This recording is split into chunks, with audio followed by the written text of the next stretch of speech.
ล็กๆพวกขวดแชมพูอะไรเงี้ย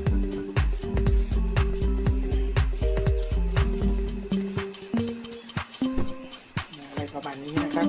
นะโดยเรากำหนดขนาดให้อันดับแรกเนี่ยเราก็ต้องรู้ขนาดของกระดาษทิชชู่ก่อนนะครับกระดาษทิชชู่ตรงนี้นะครับกระดาษทิชชู่นะครับจะเป็นแบบม้วนเล็กนะว่าไม่ได้ทำไว้ในครัวนะนี่ทำไว้ในห้องน้ำนะครับก็อยู่ที่ขนาดประมาณ10 เซนครับ10 เซนก็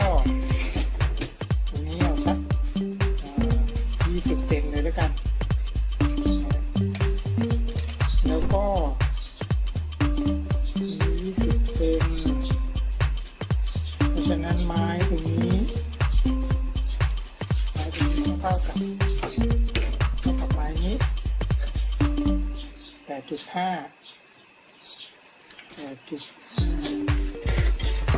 ครับก็เท่ากับว่าจะต้องตัด20 เซนเนี่ย2 อัน20 cm คูณ 2นะครับแล้วก็ตัด 8.5 คูณ 2นะครับก็จะได้เป็น2 ฝั่งเราไปเริ่มกันเลยนะครับก็20 เซนนะครับวัดแล้ว20 เซนนะครับให้ได้ประมาณนี้นะครับต้องเอาไปตัดชิ้นต่อชิ้นก่อนนะครับเพราะว่าเขาเรียกว่าของเลื่อยนะเลื่อยเนี่ยมันจะกินนะครับมันจะมีระยะที่มันกินอยู่นะเพราะฉะนั้นเนี่ยถ้าเราวัด20เลยเนี่ยพอตัดเสร็จแล้วมันจะไม่20ไปนะฮะมันจะ20มันจะขาดไปหน่อยนึงนะครับขาดตรงอะไรขาดตรงร่องฟันเลื่อยนะขาดตรงร่องของฟันเลื่อยนะครับเพราะฉะนั้นผมแนะนำว่าให้ตัดก่อนนะตัดแล้วมาวัดซ้ำอีกครั้งหนึ่งพอได้ไม้3 ชิ้นแล้วนะครับตอนนี้ตัดชิ้นที่4นะครับชิ้นที่4จะต้องอยู่ระหว่างนี้นะครับก็คือเท่ากับ7 เซนเอาละครับชิ้นนี้จะพิเศษกว่าชิ้นอื่นหน่อยนึงนะครับชิ้นพิเศษก็คือว่ามันจะต้องเท่ากับตรงนี้พอดีวางนี้นะครับมันจะต้องเท่ากับอย่างนี้ซึ่งก็คณีได้ว่ามันประมาณ17 เซนพอได้อย่างนี้แล้วปั๊บอย่างนี้เลยครับทำขึ้นมาคราวนี้เรามาติดกาวที่ใช้ก็คือกาวร้อนธรรมดานี่นะครับกาวร้อนอย่างนี้เลยนะครับ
จาะนำก่อนนะครับ เพื่อที่จะยิงตะปูนะครับ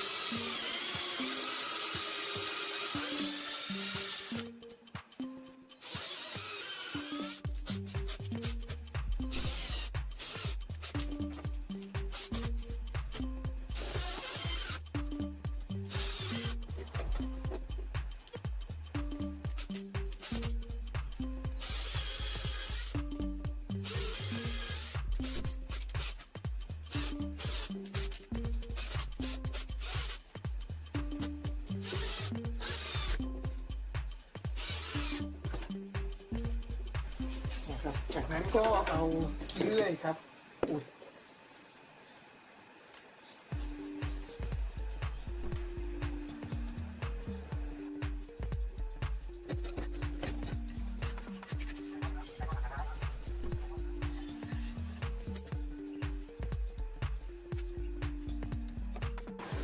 จากนั้นเราก็เคลือบชะแลกนะครับใช้ชะแลกเบอร์ 1นะฮะเพื่อต้องการย้อมสีไปด้วยในตัวนะครับ